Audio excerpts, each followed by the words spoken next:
Hello everyone, কেমন আছো তোমরা সবাই? আশা করছি সবাই খুব ভালো আছো। নাও, তোমরা জানো যে পেহেলগামে যে ঘটনাটা ঘটেছে সেটা যথেষ্ট দুঃখের একটা ঘটনা। এরকম ঘটনা হয়তো ভবিষ্যতে জানি না আরও কত ঘটতে পারে, বাট অতীতে এরকম এত বড় দুর্ঘটনা এর আগে কখনো কিন্তু হয়নি।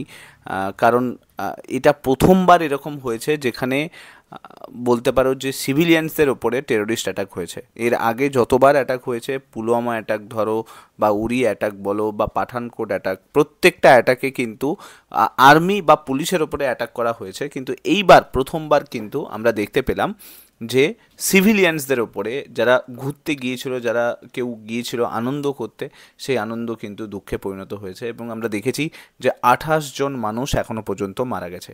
কিন্তু প্রশ্ন এখনও থেকে যাচ্ছে যে এই যে হত্যালীলা, এই হত্যালীলা কিন্তু 1 সপ্তাহ পেরিয়ে গেছে, এখনও পর্যন্ত যতদূর মানে পাওয়া আপডেট, সেখানে দেখতে পেয়েছি যে 2জন জঙ্গিকে খুঁজে পাওয়া গেছে, এখনও 5জন জঙ্গি কিন্তু অধরা। তার মধ্যে ভারত সরকার বিভিন্ন ধরনের স্টেপ নিয়েছে, যেরকম সিন্ধু জল চুক্তি যেটা রয়েছে তাকে স্থগিত করেছে, এয়ার স্পেস বন্ধ করে দেওয়া হয়েছে, আমরা সমস্ত ভিসা ক্যান্সেল করেছি, এবং তার সঙ্গে সঙ্গে পাকিস্তান নাগরিকদের ভারত থেকে চলে যাওয়ার কিন্তু নির্দেশ দেওয়া হয়েছে, এবং তার সঙ্গে সঙ্গে পাকিস্তান হাই কমিশনারকে এক্সপেল করা হয়েছে। এত কিছু ঘটনা ঘটেছে, 1 সপ্তাহ পেরিয়ে গেছে, কিন্তু এই জঙ্গিদের এখনও পর্যন্ত ধরা যায়নি। এখন প্রশ্ন হলো, কেন এই জঙ্গিদের ধরা যায়নি?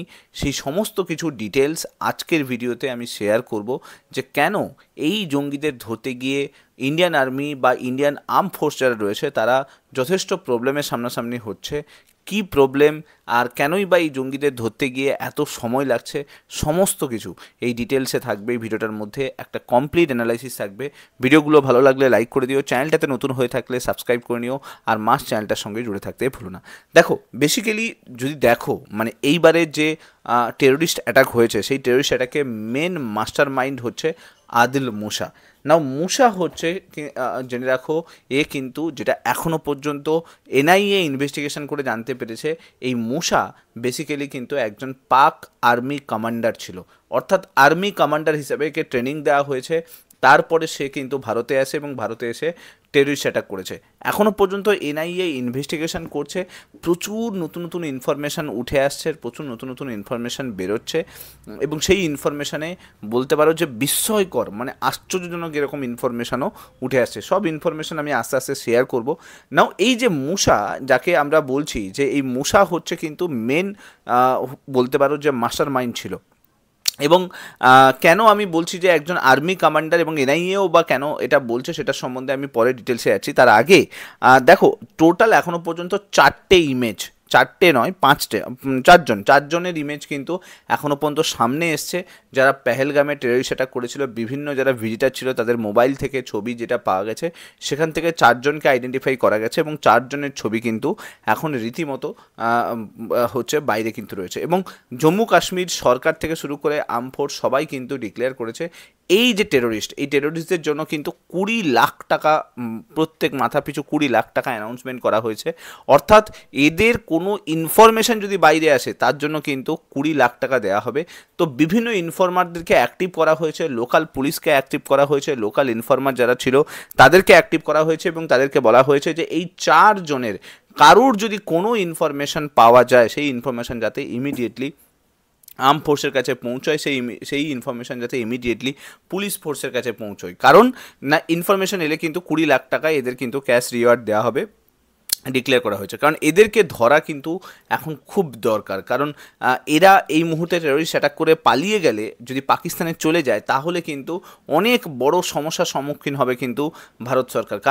কারণ এই যে মিশনটা, এই মিশনটা কিন্তু কমপ্লিট সাকসেসফুল বলে ধরা হবে, যদিও 2জনকে এখনও পর্যন্ত মৃত বলে ঘোষণা করা হয়েছে। এবার আসি এই পেহেলগাম যে এরিয়াটা, সেই এরিয়াটা এতটা সিকিওর হওয়া সত্ত্বেও, যেখানে ট্যুরিস্ট প্রায় বলতে পারো প্রত্যেক দিন 2000-এর বেশি ট্যুরিস্ট সেখানে আসে, সেটা থাকার সত্ত্বেও কেন পেহেলগাম থেকে এই জঙ্গিরা সমস্ত টেরোরিস্ট অ্যাটাক করার পরেও 2000 ট্যুরিস্ট ওখানে প্রেজেন্ট আছে, পুলিশ ওখানে প্রেজেন্ট আছে, 25 মিনিটের মধ্যে আর্মি ওখানে প্রেজেন্ট হয়েছে, তারপরেও এরা পালাতে কিভাবে সক্ষম হয়েছে সেইটা কিন্তু ভালোভাবে জানতে হবে। দেখো এটা হচ্ছে ম্যাপ, এবং এই ম্যাপে তুমি দেখতে পাচ্ছ এখানে পেহেলগাম হচ্ছে, আর এগুলো কিন্তু এটা, তারপরে অমরনাথ, এরপরে দেখো শ্রীনগরকে এখানে তুমি পেয়ে যাবে।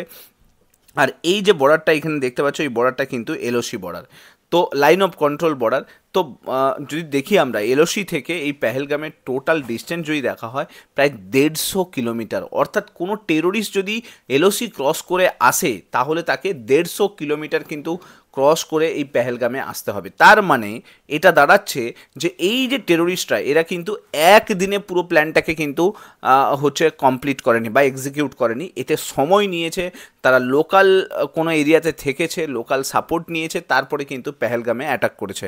না আমি এখানে এই ম্যাপটা তোমাদেরকে দেখাতে চাই, দেখো এখানে শ্রীনগরকে দেখতে পাবে, আর এটাই হচ্ছে এলওসি বর্ডার, যেটা লাইন অফ কন্ট্রোল বর্ডার, এবং যেটা বলা হয় যে পুরো লাইন অফ কন্ট্রোল জুড়ে বিভিন্ন জায়গাতে কিন্তু প্রচুর টেরর লঞ্চ প্যাড কিন্তু রয়েছে। তো এটা সবাই জানি আমরা, লঞ্চ প্যাড রয়েছে যেহেতু, কারণ আমরা জানি যে পুলওয়ামা অ্যাটাক বা উরি অ্যাটাকের পরে অনেকবার সার্জিক্যাল স্ট্রাইক করা হয়েছে এই সমস্ত লঞ্চ প্যাডে, কিন্তু আখের লাভ কিছু কিন্তু হয়নি। এই লঞ্চ প্যাড থেকে পরবর্তীকালে বিভিন্ন টেররিস্টরা ইনফিল্ট্রেট করেছে ভারতে, তো এই ইনফিল্ট্রেশন কিন্তু কন্টিনিউয়াস চলতে থাকে, এটা বন্ধ করা যাচ্ছে না।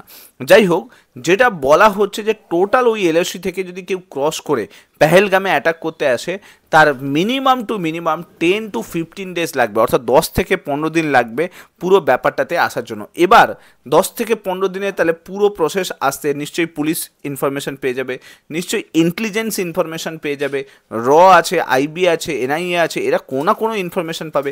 এরকম তো হতে পারে না যে 15 দিনের মধ্যে এরা হেঁটে হেঁটে আসছে আর সব কিছু করছে, অ্যাটাক করছে, চলে যাচ্ছে, কোনো ইনফরমেশন ইন্টেলিজেন্স ইনপুট নেই, এটা হতে পারে না।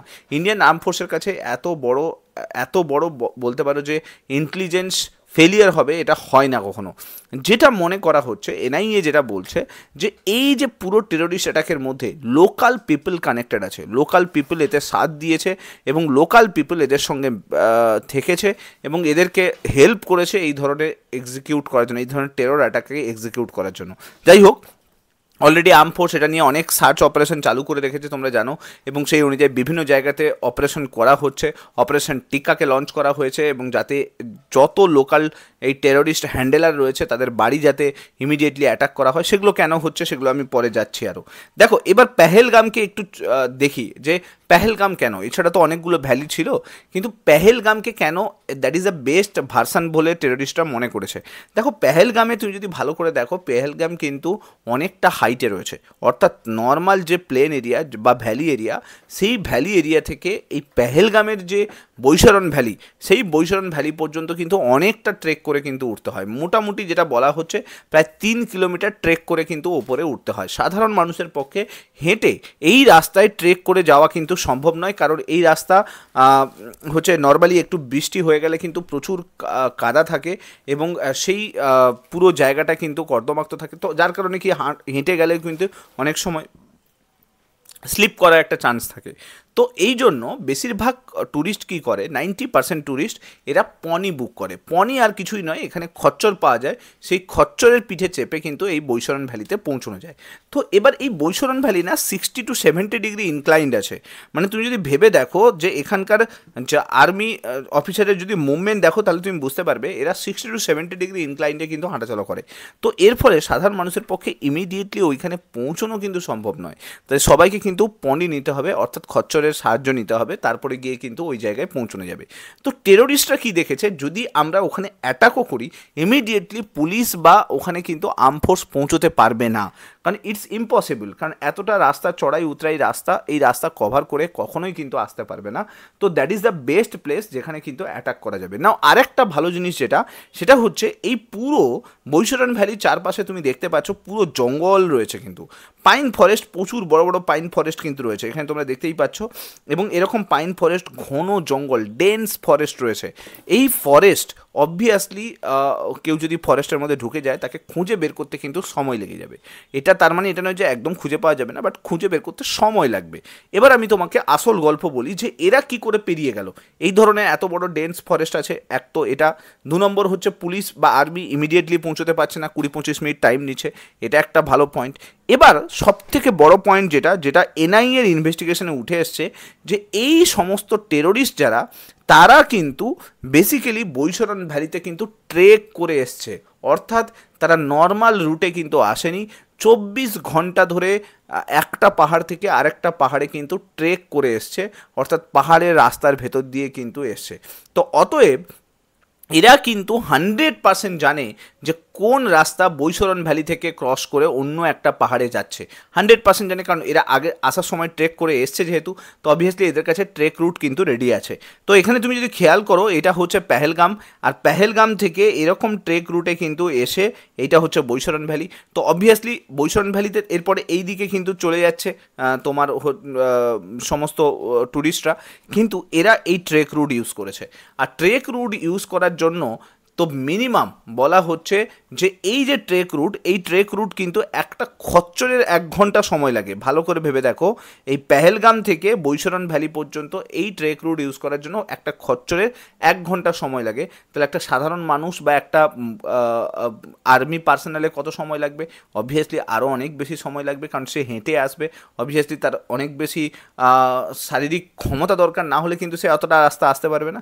যেটা বলা হচ্ছে যে এই সমস্ত টেরোরিস্টরা পেহেলগাম থেকে বৈশরণ ভ্যালি পর্যন্ত ট্রেক করে এসছে অন্য একটা পাহাড়ের সাইড দিয়ে, এবং সেটা প্রায় 24 ঘন্টা কিন্তু এই ট্রেক করতে সময় নিয়েছে। অর্থাৎ 24 ঘন্টা ধরে ট্রেক করার পরে তারা কিন্তু পেহেলগামে পৌঁছেছে। তার মানে বুঝতেই পারছো যে এরা যদি আর্মি কমান্ডার না হয়, বা এরা যদি আর্মি পার্সোনাল না হয়, বা এরা যদি প্রপারলি ট্রেনিং না পায়, তাহলে কিন্তু কোনো দিন এদের পক্ষে ট্রেক করা সম্ভব নয়।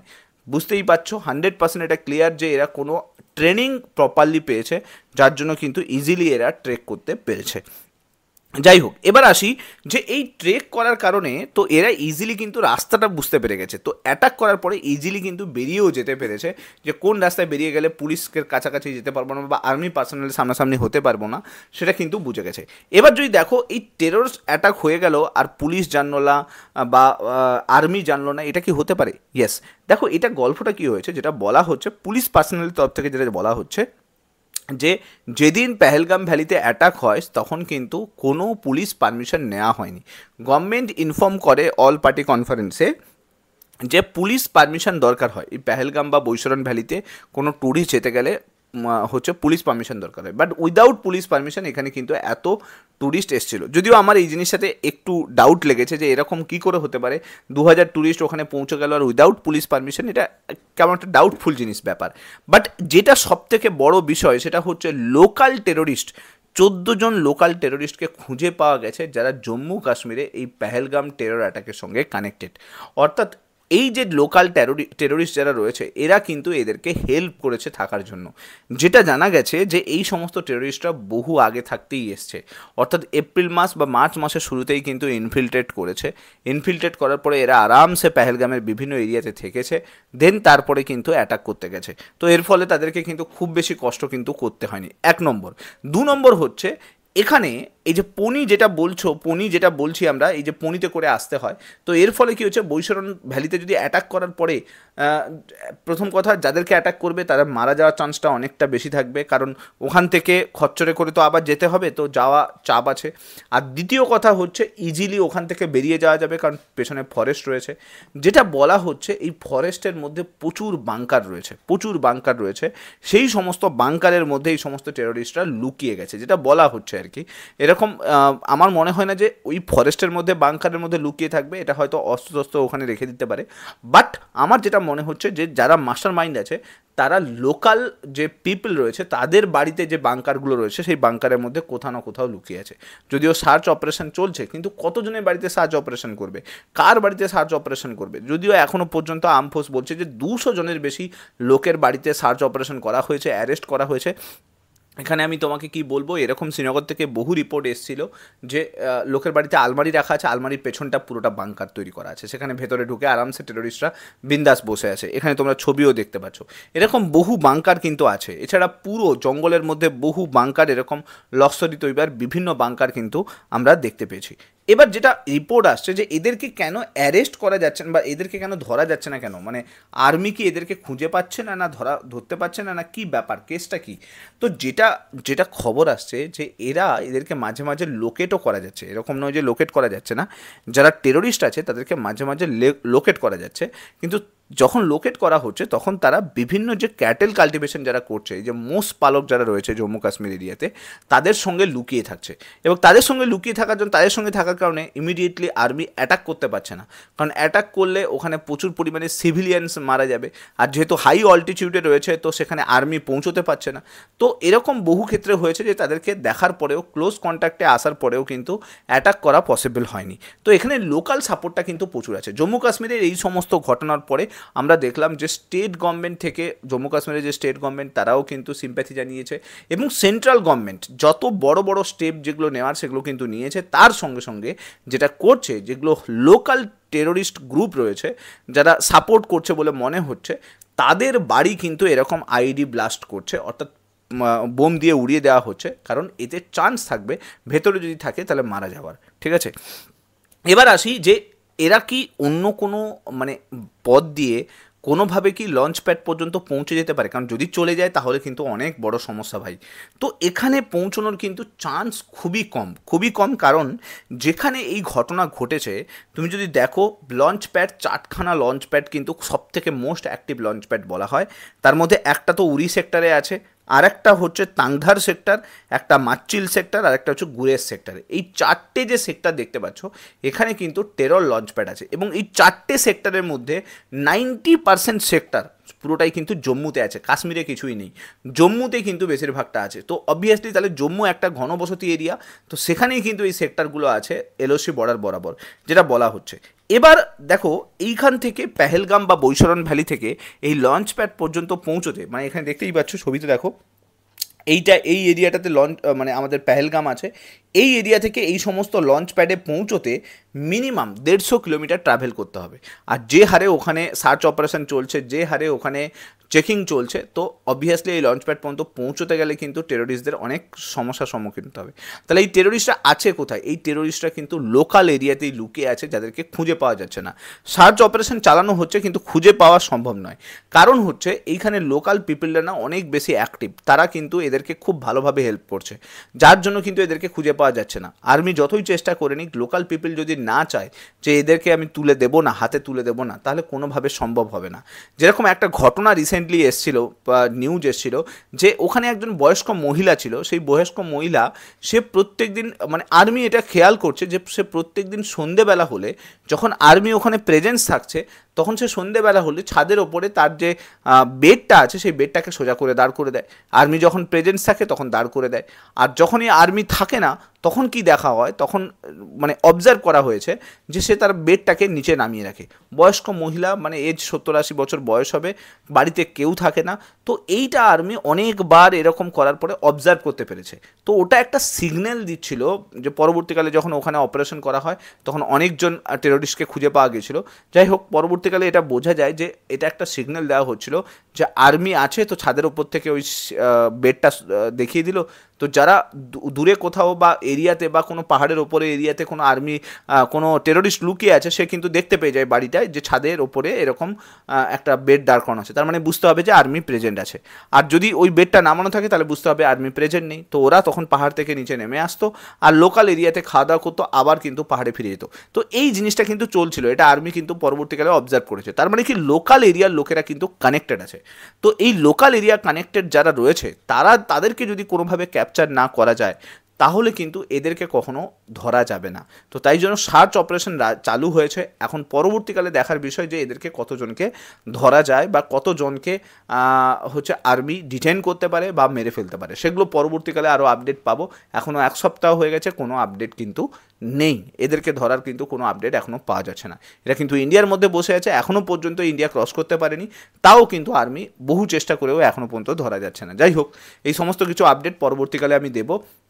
এরপরে আরও একটা ভিডিওতে আমি তোমাদেরকে বলবো যে পরবর্তীকালে আর্মি কী ধরনের স্টেপ নিতে চলেছে বা ইন্ডিয়ান গভর্নমেন্ট কী ধরনের স্টেপ নিতে চলেছে পাকিস্তানের জন্য। তো সমস্ত কিছু ডিটেলস এই ভিডিওগুলোর মধ্যে আমি শেয়ার করব। ভিডিওগুলো ভালো লাগলে লাইক করে দিও, চ্যানেলটাতে নতুন হয়ে থাকলে সাবস্ক্রাইব করে নিও এবং তোমার ওপিনিয়ন কমেন্টে জানতে ভুলো না। Thank you so much. Next video তোমার সঙ্গে আবার দেখা হচ্ছে। Till then, bye by.